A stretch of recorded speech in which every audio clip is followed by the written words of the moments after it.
காரிமங்கலம் பெருமாள் கோவிலில் பரமபதவாசல் திறப்பு. பக்தர்கள் குவிந்தனர். டிசம்பர் 30 வைகுண்ட ஏகாதசியை முன்னிட்டு பெருமாள் கோவில்களில் நடந்த பரமபதவாசல் திறப்பு விழாவில் ஏராளமான பக்தர்கள் கலந்து கொண்டனர். தர்மபுரி மாவட்டம் காரிமங்கலம் அக்ரஹாரம் ஸ்ரீ லக்ஷ்மி நாராயண சுவாமி கோவிலில் வைகுண்ட ஏகாதசியை முன்னிட்டு அதிகாலை 3 மணிக்கு சுவாமிக்கு சிறப்பு அபிஷேகம், அலங்காரம், பூஜைகள், தீபாரதனை நடந்தது.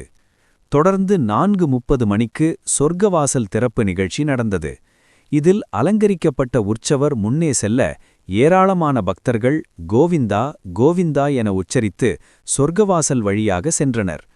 இந்த நிகழ்ச்சியில் சுற்றுவட்டார பகுதியைச் சேர்ந்த திரளான பக்தர்கள் கலந்து கொண்டு சுவாமி தரிசனம் செய்தனர். பக்தர்கள் அனைவருக்கும் லட்டு பிரசாதம் வழங்கப்பட்டது. ஏற்பாடுகளை கோவில் அறங்காவலர் குழு தலைவர் கொள்ளுப்பட்டி மாதப்பன், அர்ச்சகர் மஞ்சுநாத் மற்றும் விழா குழுவினர் செய்திருந்தனர்.